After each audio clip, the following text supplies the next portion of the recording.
गीता अध्याय 15 के श्लोक 16-17 में 3 प्रभु बताए हैं।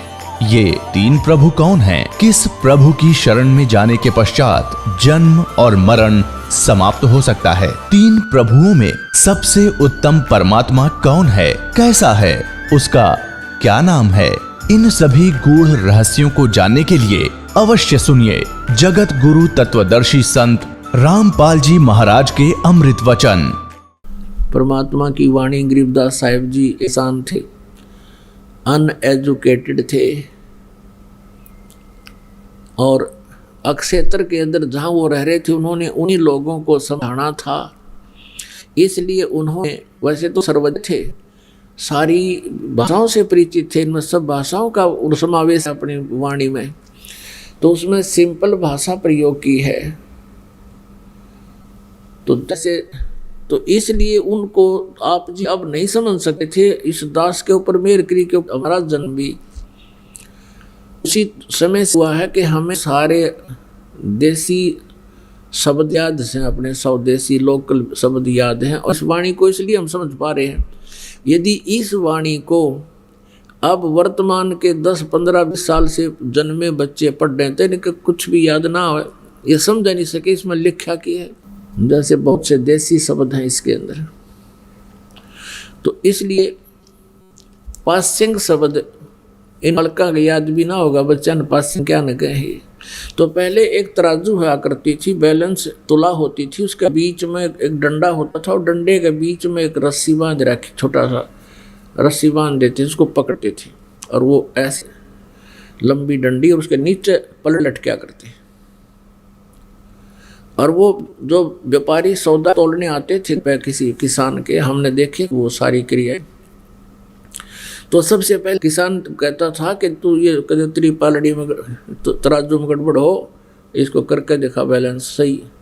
तो वैसे दिखाता था, जब उसमें कोई गड़बड़ होती, कुछ कमी होती, तो उसको यानी ठीक करने के लिए, एरर ठीक करने के लिए वो पालड़े ऊंचे नीचे होते, उसमें कोई गड़बड़ होती तो एक तरफ जिधर जो सा ज़्यादा ऊंचा होता उसकी तरफ कुछ कणक, जैसे गेहूं तोल रहा है सेठ, तो गेहूं ही 2 मुट्ठी गेहूं उठा के उधर डाल देते थे, फिर वो पलड़े उसके बैलेंस के तुला के बराबर हो जाते थे, उसमें डिफेक्ट नहीं रहता था। और फिर उसी की तरफ वो रख दिया करते थे बट्टे, और दूसरा जो फरी रहता था पलड़ा, उससे फिर गेहूं गद्दा गद तोला करते थे। कहने का भाव ये है, जो पासिंग रखी गई कणक उस तुला की एरर को ठीक करने के लिए वो इतनी है, वो एक तरफ रखी है, उसका उस सौदे में कोई लेन देन नहीं है जो सौदा हो रहा है। तो यहां परमात्मा कह रहे हैं, 3 सतनाम पालड़े रंग होरी हो, और दूसरे में 14 लोक चढ़ावे राम रंग होरी हो। ये 3 लोक पासंग धर रंग होरी हो, तो ना तुले तुलाया राम रंग होरी हो। पुण्यात्मा, आप तो बालक हो, यदि कोई आपको ये दिखावे जिसने जीवन में कभी लाल ना देखा हो, हीरा ना देखा हो, वो इतना होता है 200 ग्राम का मुश्किल है, एक पत्थर चमकीला, और उसको कोई ये कहे कि ये 9 करोड़ की कीमत का है,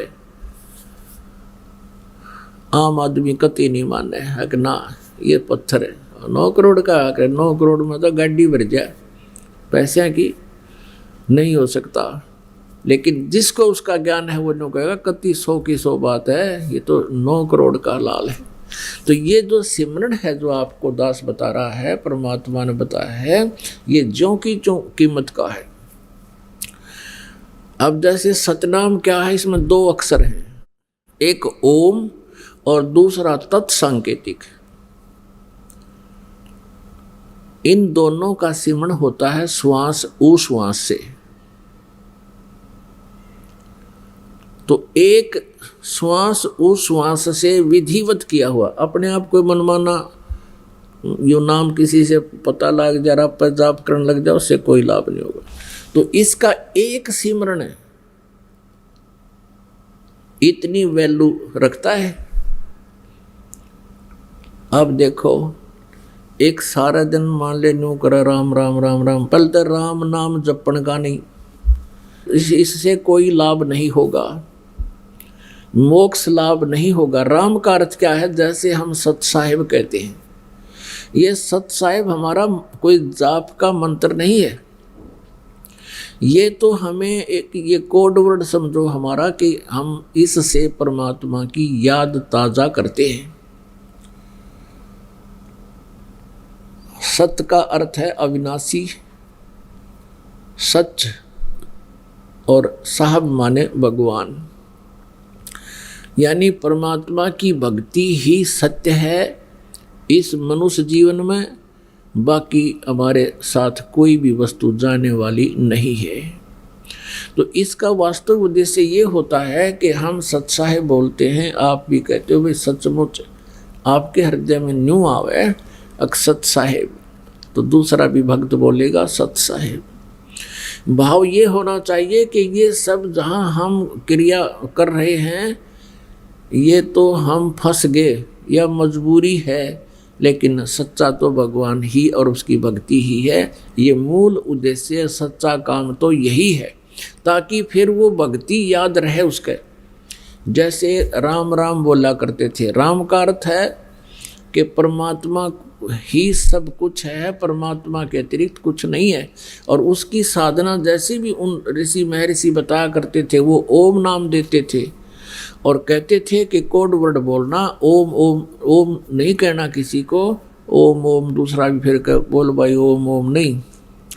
इससे क्या होता है कि फिर तुम अनधिकारी होने के कारण उस मंत्र को दूसरे को बोल देते हो, तो आप उसके गुरु हो गए, आप अधिकारी हैं नहीं, वो दोषी हो गया, आप भी दोषी हो गए। तो उसके लिए उन्होंने कोड वर्ड बनाए थे कि राम राम बोला करो। जैसे सुबह सुबह कोई व्यक्ति मिलता है एक दूसरे से, तो उनसे कहते जैसे अब हम सत साहिब बोलते हैं, पहले हम राम राम बोला करते हैं, तो सामने वाला भी कहता था राम राम। अब ना तो उस राम का बेरा, ना उस नाम का पता, वो राम राम जरूर कहते थे। अब ऋषि जी ओम नाम देते थे, लेकिन इसको गुप्त रखने को कहते थे कि तुम किसी को बताना नहीं है ये मंत्र, क्योंकि यदि शिष्य किसी शिष्य को ये नाम बताता है तो वो स्वयं भी दोषी हो जाता है, और कोई व्यक्ति उसके कहने से उसका जाप शुरू कर देता है तो वो भी दोषी हो जाता है। जैसे कोई नकली पासपोर्ट बनाता है, लाइसेंस बनाता है, तो दोनों दोषी हैं, वो अधिकारी नहीं। इसलिए इसको गुप्त रखा करते थे और कहते थे राम राम। राम राम का अर्थ है कि भाई भगवान गुरुदेव ने जो नाम दिया है, परमात्मा की भक्ति करते रहना, कहीं काम में कार्य के अंदर संसारी काम में भूल ना लग जावे। तो चलते चलते कोई राम राम कहता था, उसको याद आती थी, ये संकेत करते थे कि तुमने ये नहीं कहना कि ओम नाम जप ले, गुरु जी ने बता रखा है, कदे भूल लाग जा, नहीं। वो यूँ बताया करते ऋषि जन कि तुम एक दूसरे से भगवान की भक्ति याद दिलाते रहना, यहाँ भूल बहुत शीघ्र पड़ती है। तो कहीं तुम आपस में मिलो तो बोलना राम राम, सामने वाला समझ जाएगा कि ये कह रहा है कि भक्ति ना भगवान का वो नाम जाप कर ले, कदे भूल पड़गी हो। जैसे आप खेतों में जा रहे हैं, मजदूरी पर जा रहे हैं और अन्य किसी कामवश सफ़र कर रहे थे, पहले तो सफ़र पैदल करते थे,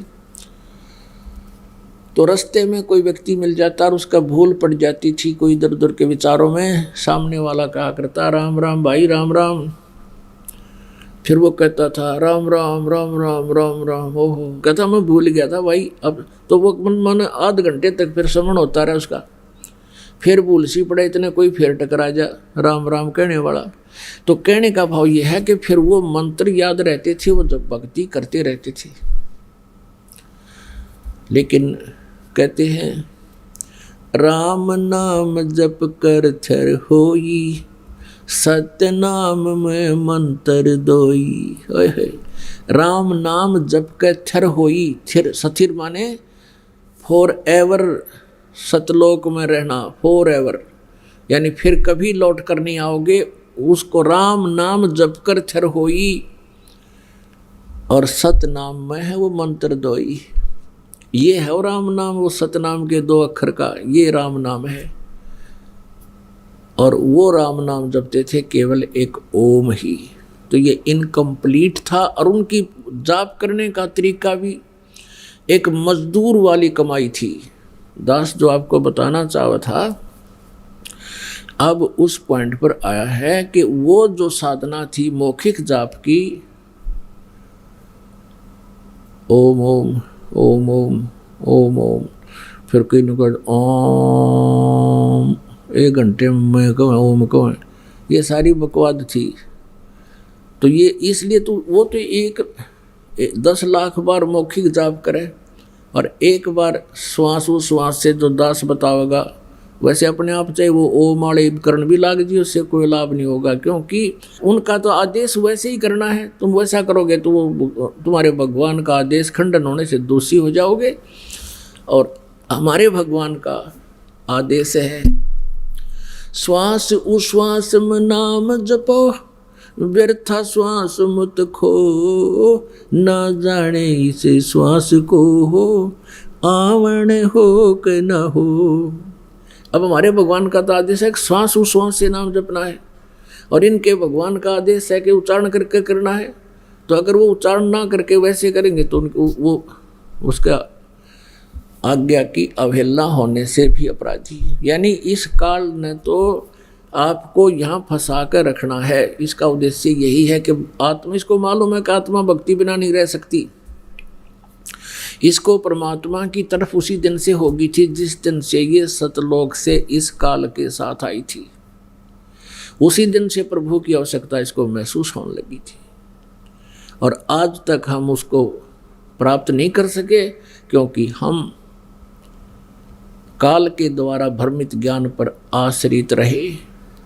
उस अज्ञान को हटाने के लिए स्वयं परमेश्वर कबीर देव जी आते हैं और वो ऐसा ज्ञान सुनाते हैं, और ज्ञान सब ज्ञानड़ी, ये कबीर ज्ञान सो ज्ञान, जैसे घोड़ा तोब का अब करता चले मैदान।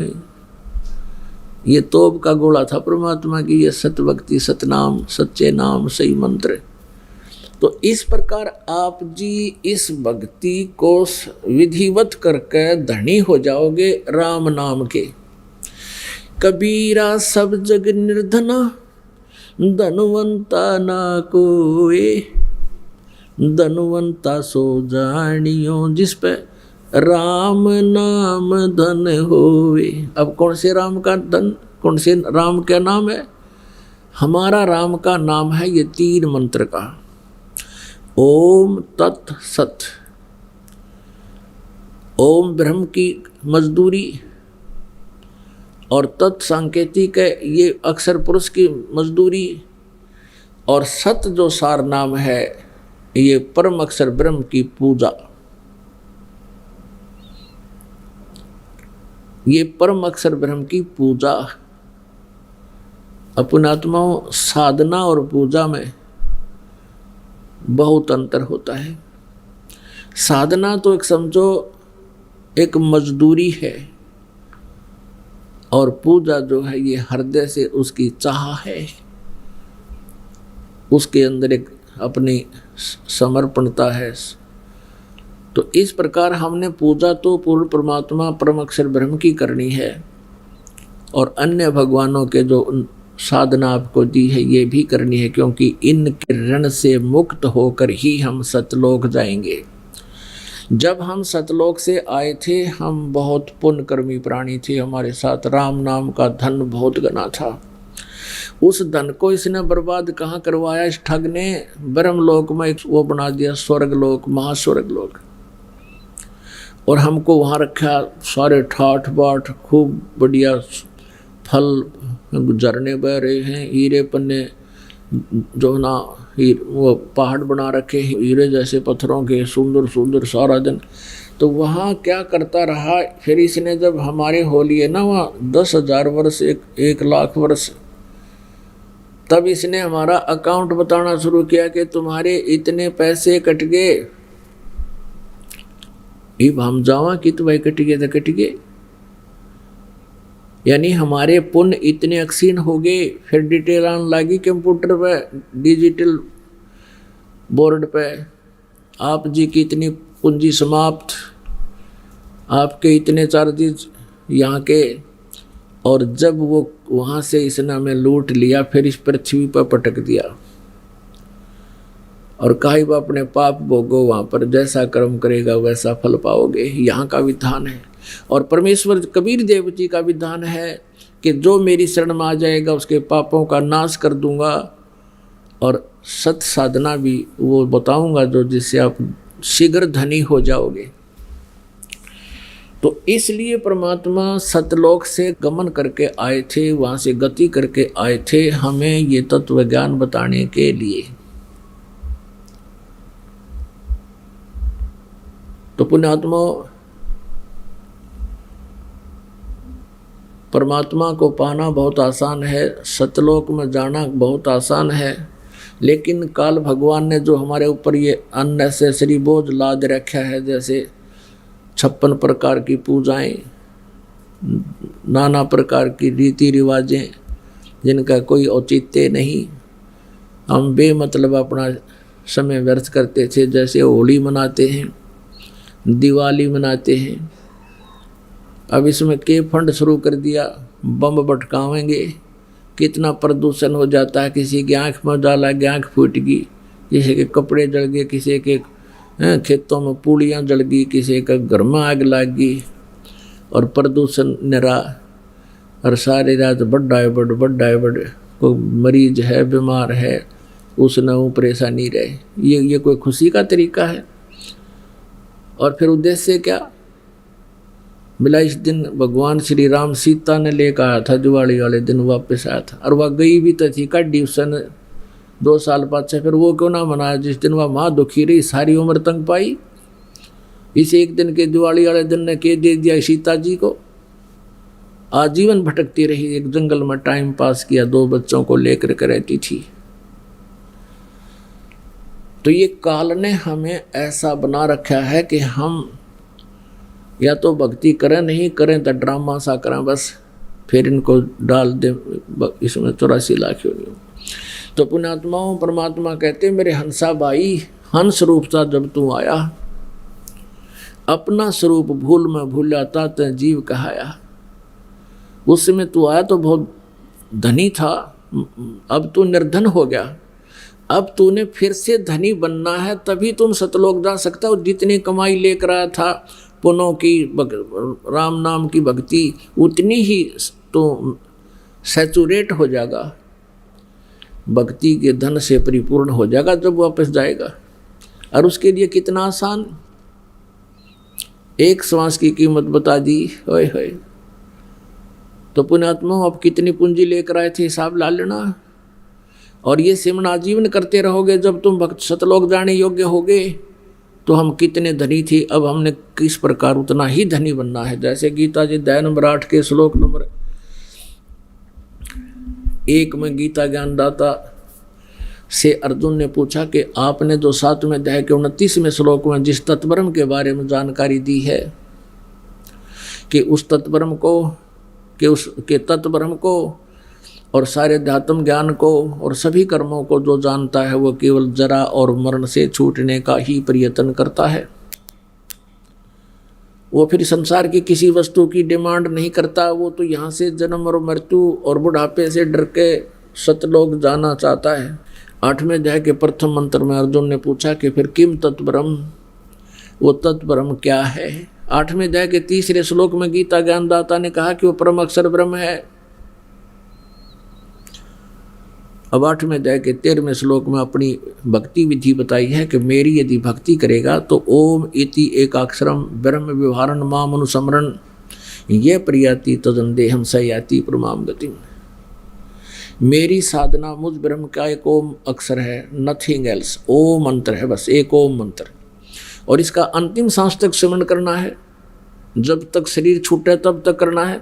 और परमात्मा भी कहते हैं राम नाम रटते रहो। कबीर परमेश्वर जी भी यही कह रहे हैं कि यही विधि है, यही विधान है, चाहे ब्रह्म की भक्ति करो चाहे परम अक्षर ब्रह्म की करो, विधान एक जैसा ही है।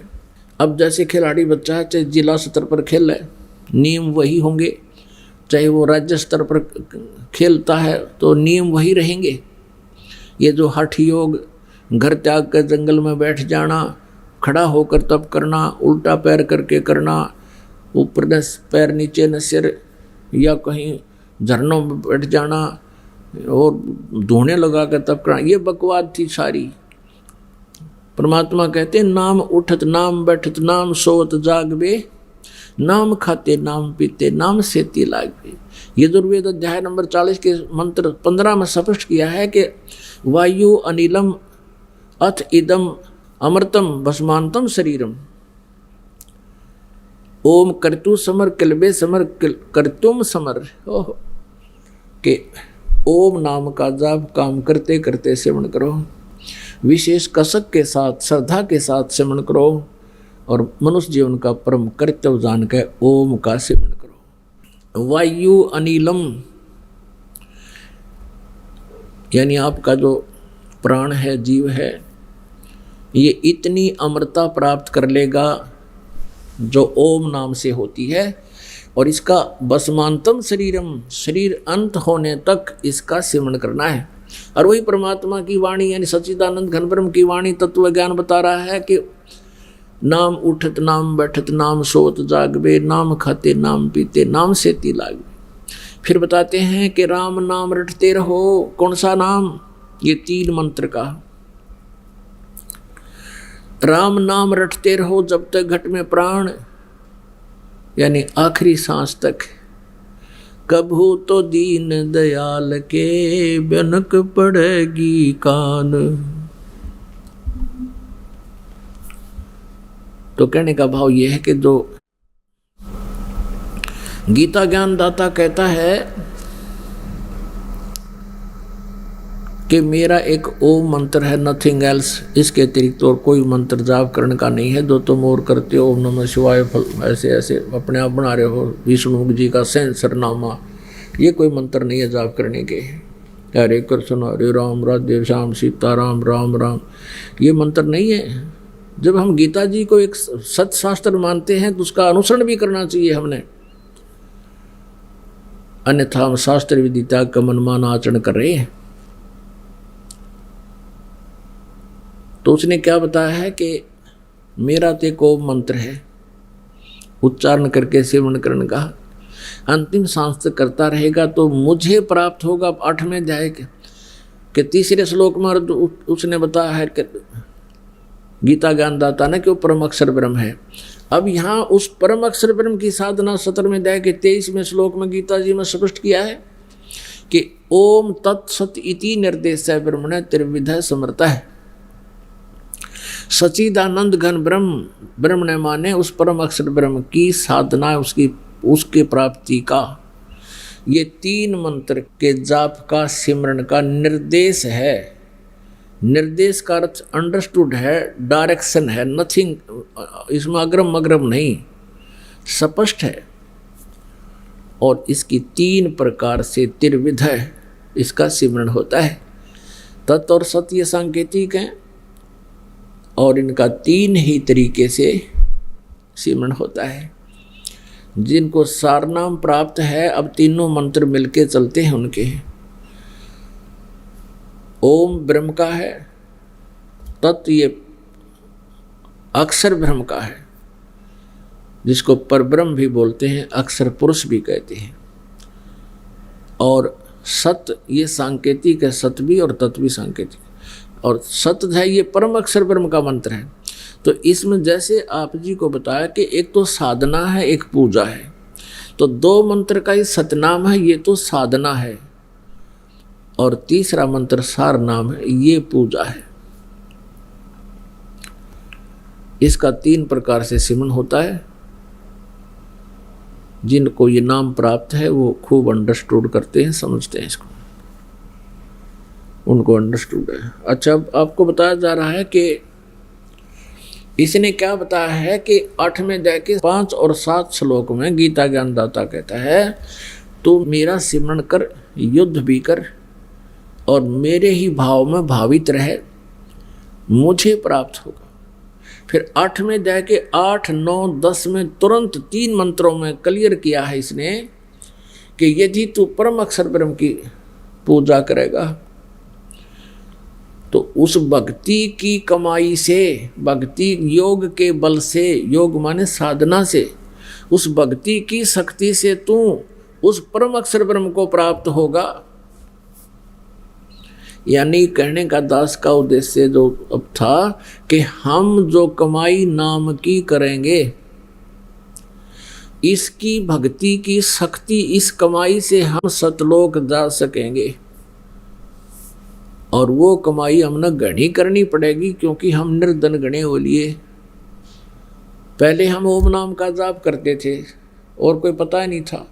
ओम नाम का जाप जैसा भी उच्चारण करके हमने किया, सारी उम्र करे, हजारों वर्ष तक की आयु होती थी, तो इससे कुछ पुण्य बन जाते थे, उनसे फिर ब्रह्मलोक प्राप्ति होती थी। ब्रह्मलोक में जाके इसने फिर ठगना था हमारे को। हम इससे पहले इससे भी धनी थे, जब हमने खाली करके हमें पटक दिया यहाँ पर, ये हमारे साथ धोखा कर रहा है। तो ब्रह्मलोक में गए, वहाँ भी फिर अपनी वह जेब में जो खर्च था, पूंजी थी, नाम की कमाई थी, वहाँ के सारे ठाठ, जैसे रेस्टोरेंट होते हैं ऐसे ये स्वर्ग हैं। रेस्टोरेंट में धनी व्यक्ति ही रुक सकता है जिसकी जेब में अच्छी मोटी हो। और फिर क्या होता है, उसी की सारा खर्चा उसी को देना होता है, कमरे का किराया भी, सारा खाना पीना सब चार्जेज। और धीरे धीरे उसकी जेब हल्की हो जाती है। फिर जब उसको पता लग जाता है कि जेब में 500 रुपये रह गए, किराया खिसक ले यहाँ से, तो वो सारी अपनी जेब कटवा के यानी उस होटल में बर्बाद करके वापस आ जाता है। ऐसे ये स्वर्ग और महास्वर्ग हैं। इस काल ने हमें धोखे में डाला हुआ है। तो हम ऐसे गलती करते रहे, हमें पता ही नहीं था, विकल्प नहीं था। अब विकल्प है हमारे पास, परमात्मा ने बता दिया। अपनी पूंजी को व्यर्थ नहीं करना, किसी को आशीर्वाद नहीं देना, नहीं तो आप की पूंजी खत्म हो जाएगी। आपने किसी के हाथ पे, सिर पे हाथ रख भी नहीं रखना, आपकी पूंजी जाए। पहले तो आप भी खाली थे और अगला भी खाली था। अब खाली बर्तन एक दूसरे को करें जाओ ना, उसमें कहीं आना जाना था, कुछ भी नहीं था। तो पहले तो आप किसी ना आशीर्वाद दो थे, ना अगले का कुछ लाभ होना, ना आपका हानि होनी थी। वो तो न्यू का न्यू थे, पैरेलल थे, अब तो दोनों खाली। तो अब आपने अपने टायर में, अपने पहिए में हवा भरनी शुरू कर दी, पंप दे दिया आपको दास ने। अब आप हवा भर रहे हो पंप से, और आपने अपने दूसरे मित्र की गाड़ी में अपने टायर से पाइप ला कर उसका टायर में डाल दिया। ना वो चालन दोगा रहा, ना आपका रहा, यानी आप भी खाली कर लिया पहिया। तो उसका प्रोसीजर ये है कि आप जी उसको भी पंप ही दिलवाओ कि इससे अपना हाथ से अपने प्रयत्न करके आप भी अपना भक्ति की ये जो हवा भरो, सिमरण करो। तो ऐसे आप जिन्हें अपनी भक्ति को बचा के रखना। जैसे माता गर्भ को रखे यत्न बनाए, ठेस लगे तो छन होवे तेरी ऐसे भक्ति जावे। जैसे किसी बहन को, माता को गर्भ रहा हो, अब वो ही जानती है उस गर्भ को कैसे सुरक्षित रखना होता है। धीरे धीरे चलती है, कहीं ऊंचे नीचे में पैर झटका लग जाए, मेरा गर्भ ना गिर जा। रात के समय भी, सोते समय, करवट बदलते समय भी उधड़ के पड़ती है, कहीं बच्चे पर दाब ना आगी हो। खाने पीने में भी कंट्रोल, संयम रखती है, तब वो एक पुत्र या पुत्री रूपी लाल प्राप्त कर लेती है।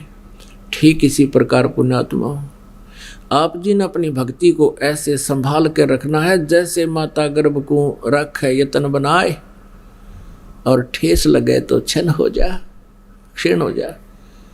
ऐसे भक्ति नसाए, ऐसे भक्ति नष्ट होती है आपकी।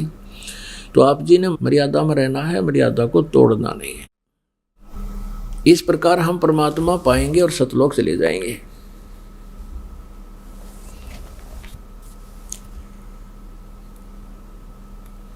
और जैसी हम भक्ति करते रहेंगे उतना ही हमें लाभ मिलता रहेगा। अब परमात्मा ने एक हमें ज्ञान दिया है, यदि हम गलत कार्य करेंगे उसका फल हमारा गलत होगा, परिणाम बहुत भयंकर होंगे। और यदि हम परमात्मा की भक्ति करेंगे तो हमें बहुत लाभ होगा, परमात्मा का प्रोटेक्शन मिलेगा। क्या बताते हैं, मन तू पावेगा अपना किया रे, भोगेगा अपना किया रे। मन तू पावेगा अपना किया रे, भोगेगा अपना किया रे। अब यहाँ का विधान है प्रभु का कि जैसे तू कर्म करेगा वैसा ही फल मिलेगा। तो हम कर्म ही क्यों ना चेंज कर ले, हम उन कर्मों में ही परिवर्तन करेंगे। जैसे हम शराब पीते हैं, मांस खाते हैं या तम्बाकू प्रयोग करते हैं, तो उसका परिणाम हमने भोगना पड़ेगा, वो सितम जुल्म हमने भोगने पड़ेंगे। तो हम अपने कर्मों में ही परिवर्तन करें और फिर सत प्रयत्न करें, फिर देखें। तो क्या बताते, मन तू पावेगा अपना किया रे, भोगेगा अपना किया रे। मन तू पावेगा अपना किया रे, भोगेगा अपना किया रे। भाई राजा राम की कार उलंघी, गई सीता लंक मंझारे। राजा राम की कार उलंघी, गई सीता लंक मंझारे। सेतु बंधा जब से ना उतरी, वो चढ़ गए पद्म 18। मन तू पावेगा अपना किया रे, भोगेगा अपना किया रे। मन तू पावेगा अपना किया रे, भोगेगा अपना किया रे। लंका तोड़ी बिलंकार तोड़ी, वो महारावण से मारे। लंका तोड़ी बिलंकार तोड़ी, महारावण से मारे। 10 मस्तक रावण के काटे, विभीषण को राज दिया रे। मन तू पावेगा अपना किया रे, भोगेगा अपना किया रे। मन तू पावेगा अपना किया रे, भोगेगा अपना किया रे। प्रहलाद पैज परवान करी है, धर नर सिंह अवतारे। प्रहलाद पैज परवान करी है, धर नर सिंह अवतारे। दीन दयाल दया कर उतरे, एरणा कुश उदर विदारे। मन तू पावेगा अपना किया रे,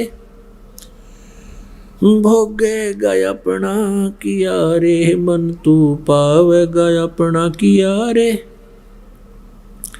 भोगेगा अपना किया रे। हा हा हु बंदे होते वो तौलत हैं बलबारे। हा हा हु बंदे होते तौलत हैं बलबारे। गज और गरहा बने भवसागर, 10 सेंस अधिकारे। मन तू पावेगा अपना किया रे, भोगेगा अपना किया रे।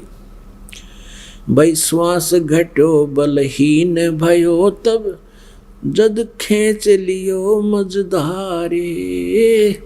श्वास घटो बलहीन भयो, जद खेच लियो मझधारे। अर्ध नाम रसना से टेरा, वो सुमरत है निरंकारे। मन तू पावेगा अपना किया रे, भोगेगा अपना किया रे। मन तू पावेगा अपना किया रे, भोगेगा अपना किया रे।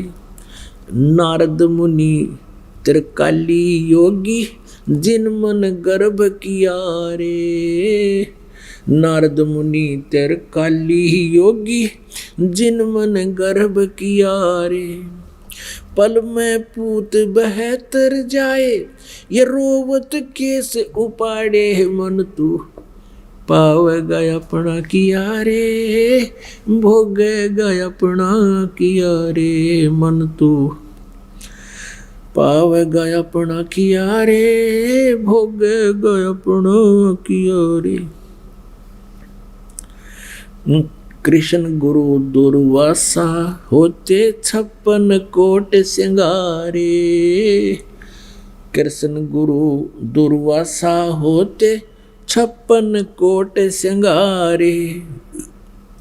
अम्बरीश के चले अपूठे, वो दुर्वासा से हारे। मन तू पावेगा अपना किया रे, भोगेगा अपना किया रे। मन तू पावेगा अपना किया रे, भोगेगा अपना किया रे।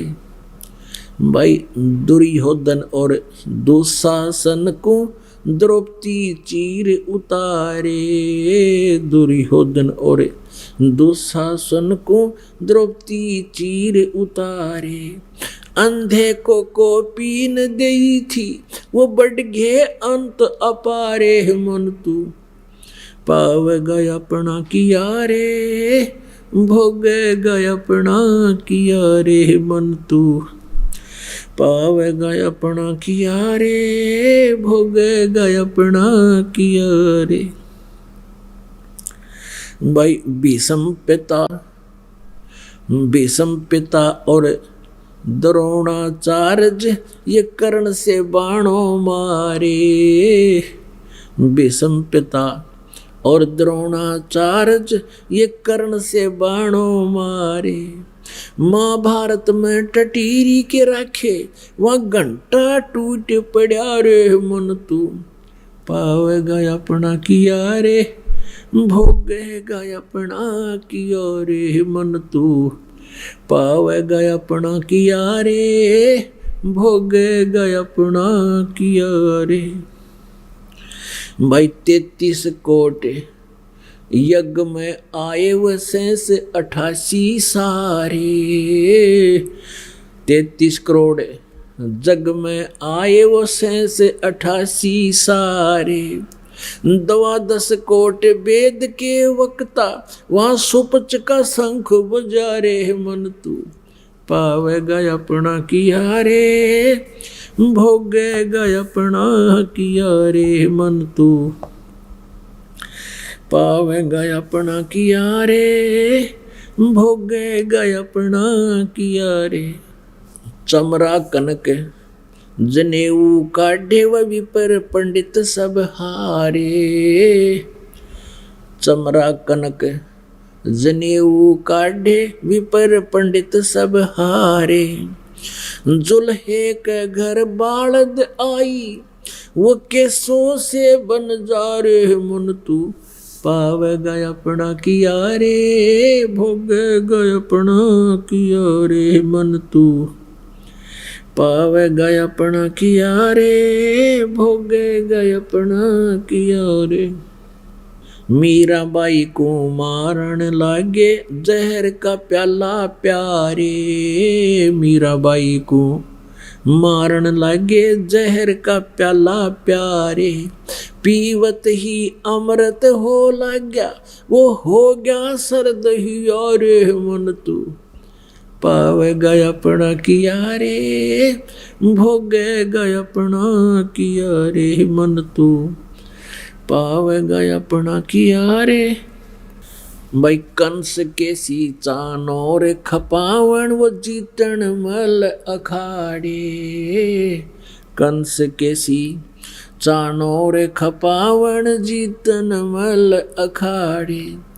कृष्ण को तो जस दिया है ये कबीर न कारज सारे, मन तू पावेगा अपना किया रे, भोगेगा अपना किया रे, मन तू पावेगा अपना किया रे, भोगेगा अपना किया रे। भाई शंखों कृष्ण करें खवासी, धन तू सिरजन हारे, ये शंखों कृष्ण करें गुलामी, धन तू सिरजन हारे, दास गरीब करे को सरवर, ऐसा शीस हमारे, मन तू पावेगा अपना किया रे, भोगेगा अपना किया रे, मन तू पावेगा अपना किया रे, भोगेगा अपना किया रे। पुण्यात्मा, परमात्मा जैसे अभी आपको दास ने बताया कि जिस कार्य को आप स्वयं अपने आप कर रहे थे और सभी अपने बच्चों को सुखी देखना चाहता है और हर तरह से उनका बचाव की याचना भी करता है भगवानों से, जब तक हमें कोई प्रोटेक्शन नहीं मिलेगा तो हम यहाँ सुरक्षित नहीं हैं, हमारा जीने का कोई भी औचित्य नहीं है। ठीक है, ये धूल में लठ कितने दिन लगा रहे, ये तुक्का कितने दिन लगा रहे, कोई आपत्ति ना आवे घर पे, और जिस दिन आवेगी उस दिन आपके पास प्रोटेक्शन कोई नहीं। जैसे ये बसंत ऋतु होती है और ग्रीष्म ऋतु होती है, तो जिनकी बसंत ऋतु चल रही है यानी जिसके पुण्यों का दौर चल रहा है, उनके पुण्य अच्छे हैं, पुण्यों का जब तक उन प्रभाव है तो उन पर आपत्ति नहीं आवेगी। तो जिस कारण से वे कोई प्रोटेक्शन नहीं करते, जैसे किसी व्यक्ति ने तो सर्दी की व्यवस्था कर रखी, को सर्दी के कपड़े रजाई बनवा रखी, और ना कोई गर्मी से बचने के लिए, ओलों से वर्षा से बचने के लिए कोई छान झोंपड़ी, कोई कुटिया मकान बना रखा हो, और वो बाहर आराम से रह रहा है किसी वृक्ष के नीचे या कहीं पर भी वैसे, तो ये सोच रहा हो कि मुझे कभी कोई आपत्ति नहीं आवेगी। जब तक वो बसंत ऋतु है तब तक उसने कोई आवश्यकता नहीं सर्दी के कपड़े की, और जब आवेगी कड़ाके की सर्दी उसकी गांठ बांध देगा सर्दी, और नमूनिया होगा, ब्रैनमटी होगा, मरेगा। तो ऐसे ही जब तक हमारे जिन पुण्य हैं तब तक तो हम परवाह नहीं करते कि हमने रजाई की भी आवश्यकता है, हमें चाहिए कोई प्रोटेक्शन। और जब ये सर्दी आवेगी, कर्मों की सर्दी जब आवेगी, जिन पर ये पाप कर्मों का दौर शुरू होगा, फिर उसको पता चलेगा प्रोटेक्शन ना करने वाला फिर नमूनिया होकर मरेगा। तो ऐसे ही जब तक हम सत साधना नहीं करते, पूर्ण परमात्मा की भक्ति नहीं करते, तो हमारे ना परिवार का प्रोटेक्शन ना अपना प्रोटेक्शन। और जब हम इस पर कबीर परमेश्वर की सत साधना करेंगे, पूर्ण संत से लेकर के सच्चे मन से मर्यादा में रहते हुए भक्ति करेंगे, तो आपको सुरक्षा कवच मिल गया, फिर आपका जीने का उद्देश्य ही कुछ भिन्न होगा। पुण्यात्माओं, अब आपको जो ये कुछ उदाहरण दिए हैं शब्द के माध्यम से परमात्मा ने, उनमें यही बताने की चेष्टा की है कि जब तक आप जी अपने स्तर पर प्रयत्न करते हो वो सीमित है, और फिर भी जब एक व्यक्ति स्वयं अपने प्रयत्न से हार लेता है, थक लेता है, फिर वो परमात्मा की ही खोज करता है। उसको मालूम होता है कि भगवान हमें सुख देता है। जैसे एक हा हू नाम के 2 तपस्वी थे। अब ये क्या करते थे, अब तप से क्या होता है, राज्य प्राप्त होता है और कुछ सिद्धियां आ जाती हैं। हा हू में इस बात पर बात ठनगी, हा हा कहता है मेरा तप ज़्यादा है, मेरे पास शक्ति ज़्यादा है। हु कहता है कि नहीं, मेरा तप ज़्यादा है, मेरी शक्ति ज़्यादा है।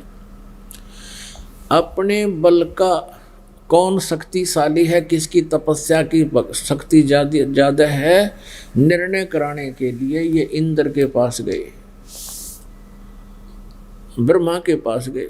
ब्रह्मा जी ने कहा भाई, अब ब्रह्मा जी ने सोचा ये तपस्वी आदमी, ये तो सर्प हैं, जब एक को नो कह दिया इसका तप ज़्यादा है तो दूसरा डंक मारेगा, श्राप दे देगा तेरे को, क्यों पंगे में पा दिया।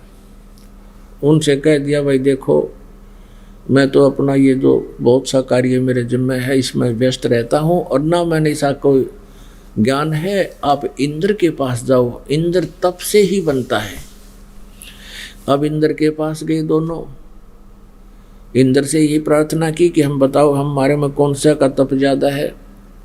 इंद्र कही हुआ बात याद आ गई, जय मैंने एक को कह दिया दूसरा फिर देगा श्राप, ये तो त्यार खड़े हैं फन फनाए। उसने भी कह दिया आप भगवान विष्णु के पास जाओ, भगवान विष्णु ही कुछ समाधान बता सकते हैं, मुझे इतना ज्ञान नहीं। अब विष्णु जी के पास गए, यही प्रश्न रखा, यह बात विष्णु जी के मन में आई। एक को कह दिया दूसरा त्यार खड़ा है, तुरंत डंक मारेगा, श्राप देगा, क्योंकि वो पहले नारद के श्राप से दुखी हो रहे थे। तो उसने कहा देखो भाई मुझे इतना ज्ञान नहीं है, भगवान शिव जी तप ज़्यादा करते हैं, वही बता सकते हैं। उन्होंने शिव जी की तरफ दिखा दी वह बीमारी। अब फिर शिव जी के पास आए, शिव ने कहा, शिव से ये प्रार्थना की, तो ये बात शिव जी के ध्यान में आई। शिव ने कहा कि भाई तुम ऐसा करो, मैं तो मेरा तो हो गया ध्यान का समय, इतना समय मेरे पास है नहीं, आप यूँ करो मतंग ऋषि के पास जाओ मृतलोक में। मतंग ऋषि, और मतंग ऋषि बहुत डील डॉल थे, बड़े तगड़े, अच्छे मोटे भारा कति तगड़े थे, बहुत बड़े अच्छे पेटू से। और वो बैठे थे अपना एक आसन लगाए कुटिया के बाहर, न पूरे दड़ंग थे। अब दूर से देखा उन दोनों ने, हा हा हु ने, एक के मन में आ गया कि बड़ा हाथी सा पड़ा है भाई, महात्मा दे हाथी सा बैठा है। अब दूसरे के मन में आए मगरमच्छ बैठा है भाई, तो मगरमच्छ सा पड़ा है। अब मन की बड़ी बकवाद, बड़ी गंदी सोच है इसकी। तो कहते हैं महापुरुषों के बारे में, संत महात्मा गुरुओं के बारे में मन में दोष भी नहीं आने देना चाहिए, लेकिन उन दोनों के मन में दोष आ गया। एक सिद्धि मन वृत्ति बतावे, एक सिद्धि ऐसी होती है इन तपस्वियों के पास जो सामने वाले के मन में के बकवाद है, क्या सोच रहा है वो बता देता है। तो वो मतंग ऋषि के पास वह सिद्धि थी। हा हा हु ने जाकर कहा कि महाराज जी हमारा फैसला करो, मैं कहता हूँ मेरी तपस्या ज़्यादा है, यूँ कहता है मेरी। मतंग ऋषि ने कहा कि तुम फैसला तो कर ले भाई, और स्वयं करो अपना फैसला। तो तूने क्या सोचा था मेरे बारे में, बड़ा हाथी सा पड़ा है, जा तू हाथी का जन्म ले। और तूने क्या कहा था, मगरमच्छ जैसा है, जा तू मगरमच्छ बन जा। अब उन दोनों का शरीर उड़े छूट गया, दोनों मर गए। एक हाथी बन गया के जन्म लिया, एक ने मगरमच्छ का जन्म हो गया। अब कहते पिछले तब से होते हैं ये सारे अड़ंगे, जो पिछले संस्कारों से ही आपके, जो दास आपको बताना चाह रहा था कि आपके यहाँ कहते हैं कबीर परमात्मा कहते हैं, एक लेवा एक देवा दूतम, या कोई किसी का पिता नहीं पूतम। ये तो ऋण संबंध जुड़ा एक ठाठा, अंश में सब 12 बाटा। कहने का भाव ये नहीं है कि माता पिता और ये कोई हमारे नाते, इनको भूल जाओ, इनको छोड़ दो, ये नहीं कहने का भाव ये है। इस गहराई को समझाना चाहते हैं परमात्मा कि आज ठीक है आप पुत्र हो, आपका पिता है, माता है, भाई बहन, पत्नी है, बच्चे हैं, आपकी अब मृत्यु हो जावे, मृत्यु होकर आपका जन्म मनमाना नाइजीरिया में हो जा, उड़क खाओ कच्चा मांस और बोलो बिरन के एंड बेंड बोलनी ना वह भाषा है। तो आपका यू परिवार हुआ कैसे, आपका कहाँ से है ये? तो यहाँ संस्कारों से हम जुड़े हुए हैं और हमारे संस्कार है नाइजीरिया मान ले तो वहाँ जन्म होगा। तो यहाँ क्या बताते हैं, पिछले ही संस्कार जो उन्होंने किया था उसी आधार से एक मगरमच्छ बन गया, एक हाथी। अब जब वो दोनों युवा हो लिए उनके, वो आया फिर अपना तपस्या आजमाने का समय, हाथी पानी पीने गया था दरिया पे, मगरमच्छ ने हाथी का पैर पकड़ लिया। मगरमच्छ दरिया में खींचे, हाथी उसने आधा सारा बाहर खींच लिया। कभी वो हाथी को खींच ले जा, कभी हाथी उसने बाहर। ऐसे कहते हैं 10,000 वर्ष से भी अधिक समय तक ये ऐसे अपना वो खींचातानी करते रहे। शाम के समय छोड़ दें, वो अपना चारा चरावा, सुबह आते फिर हाथी पैर पकड़वा, देख ले पकड़े हम देखूं, और मगरमच्छ उसने फिर घसीटे, वो उसने घसीटे। तो फिर क्या हुआ कि उसके हाथी के जो आसपास साथी थे उसके, वो क्या करते थे, आसपास से वो केले के वृक्ष तोड़ तोड़ के लाया करते, उस हाथी ने छकाया करते, फिर अकचाली तो लड़ी उसके ला कर कुश्ती। अब क्या हुआ कि आसपास के सभी वो 10,000 वर्ष थोड़े हुए, सारा जंगल खाली हो गया, खा गया उन्हें। अब हाथी के पास उसके साथी थे, वो चले गए, कुछ मर गए, वो भूखा रहने लगा, उसको पूरा आहार भी नहीं मिल रहा था, वो कमज़ोर हो गया, बलहीन हो गया। अब मगरमच्छ का तो वहाँ सारी व्यवस्था थी, नरी मछलियाँ पैदा हों और खाओ खूब डट के। तो उसने क्या किया, हाथी को खींचना शुरू किया जल में, खींचते खींचते एक मिलीमीटर जब उसका समझो सूंड बाहर रह गया, सूंड। अब हाथी का श्वास सूंड में के माध्यम से आता है, हाथी सारा चला गया और सूंड का समझो जल में जाती और डूब मर जाना था उसने। तो उस समय हाथी ने परमात्मा याद किया, आधा एक पाया था, राम पूरा भी नहीं बोला था, यानी कसक के साथ बोला, राम रोम तक आना था, वो अंदर की पुकार करी थी वह। तो वो हृदय की जो पुकार है, वो आत्मा का साथी कौन है, आत्मा का आधार कबीर परमेश्वर है। अब वो परमात्मा ने उस सुदर्शन चक्र छोड़ा और वो मगरमच्छ के मस्तक पर जा लग गया, और मस्तक पर लगते उसका मुंह ढीला हो गया, हाथी का पैर निकल गया। अब परमात्मा कहते हैं 100 सिद्धर मैं करूं, क्योंकि यहाँ ब्रह्मा विष्णु महेश जी की महिमा बहुत अधिक है, और इसलिए परमात्मा चाहते थे कि इनमें आस्था बनी रहे, ये किससे न भी जाप करें, लेकिन इनको मिल रहा है प्रारब्ध ही, और दे रहा है वो पूर्ण परमात्मा कबीर ही, परम अक्षर ब्रह्म ही। जैसे गीता जी अध्याय नंबर 15 के श्लोक नंबर 16 और 17 में 3 प्रभु बताए हैं, 3 पुरुष। एक सर पुरुष ये 21 ब्रह्मांड का स्वामी ब्रह्म है, इसको सर ब्रह्म भी कहते हैं, और एक अक्षर पुरुष है, ये 7 संग ब्रह्मांड का स्वामी है, और तीसरा ये परम अक्षर ब्रह्म है, परम अक्षर पुरुष है। गीता जी अध्याय नंबर 15 के श्लोक नंबर 16 में कहा कि ये सर पुरुष और अक्षर पुरुष तथा इनके अंतर्गत जितने भी प्राणी हैं सभी नाशवान हैं, जीवात्मा किसी की नहीं मरती। फिर 17वें श्लोक में कहा 15वें अध्याय के गीता जी में कि उत्तम पुरुष है तू अन्य परमात्मा इति उदाहरत है, ये लोक तरमाविश्य विवर्ती अवैश्वर है, कि उत्तम पुरुष श्रेष्ठ प्रभु तो इन दोनों से कोई अन्य है, जो सरपुरुष और अक्षर पुरुष है वो परम अक्षर ब्रह्म है, और वही परमात्मा कहलाता है, और वही तीनों लोकों में प्रवेश करके सबका धारण पोषण करता है, यानी सबको कर्माधार से भी वही दे रहा है।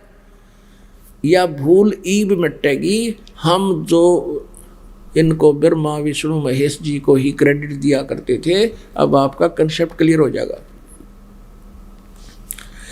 तो ये परमात्मा ये चाहते थे कि कलयुग तक जो ये पीक टाइम भक्ति का आना था ये अब चल रहा है, इस तक ये भक्ति की आस्था, परमात्मा की सचिथि, परमात्मा की महिमा इन भक्तों के, श्रद्धालुओं के हृदय में जची रहे, ताकि ये भगवान को ढूंढते रहे। और फिर इस समय के लिए परमात्मा ये सब कार्य करते आ रहे थे, वो महिमा के भूखे नहीं है। तो जो विष्णु जी का पुजारी था उसको विष्णु रूप में दर्शन दे दिए और आके कहा, चल भैया थी, छोड़ शरीर, तेरे को स्वर्ग ले भेज देता हूँ। तो उसने, मगरमच्छ ने कहा, प्रभु हम लड़ाई तो दोनों ही कर रहे थे, या तो 148-149 दोनों आप लाग रही थी, आप इसको मोक्ष क्यों कर रहे हो और मुझे क्यों नहीं कर रहे, मुझे स्वर्ग क्यों नहीं भेज रहे? तो भगवान ने परीक्षार्थ कहा, भी इसने तो याद किया, भगवान ने बोला जी यूँ याद करे था, और मेरी भी आस्था उस समय भगवान में थी, जैसे जब इसने कसक के साथ भगवान याद कराया, पर मैं अभिमानवश छोड़ नहीं पा रहा था, आपकी याद मुझे भी इतनी आ रही थी। कहने का भाव ये है कि जो कसक के साथ जो ज्ञान सुनाता है और उतने ही लगन के साथ श्रोता सुनता है, दोनों को बराबर लाभ होता है। तब भगवान ने कहा, ठीक है भाई, चल दोनों तुम्हें स्वर्ग भेज देता हूँ, लेकिन ये पंगा फिर मत पाइयो, अभिमान मत करया करो। जिसकी जितनी भक्ति अपना प्रयोग कर, तुमने के पहलवान पकड़ना था, यहाँ पर अंडे के धक्के खांदे के दुर्गति करवा ली तुमने। तो कहने का भाव ये है पुण्यात्माओं, दास जो आपको बताना चाह रहा था वहीं घुमा कर लाया है कि जैसे इन पहला तो अपना अंगा जमाया, मैं शक्तिशाली मनु खींच ले जाऊंगा और वो नो को मुझे डबो का मार दूंगा। आखिर में इन्होंने भी मालिक को याद किया, और जब इनका फैसला हुआ तो आपको दास यही संदेश देना चाहता है कि जो तुम स्वयं अपने प्रयत्न से धनी बनना चाहते हो, कभी नहीं बन सकते, और ये संस्कारों का फैसला भी नहीं हो सकता। आप परमात्मा को याद करो, 92 टिकरुआ के उत्सव याद करने पड़ेंगे, पहले क्यों ना कर ले। तो इस प्रकार आप भक्ति करो, आपका मोक्ष होगा। बोलो सतगुरुदेव की।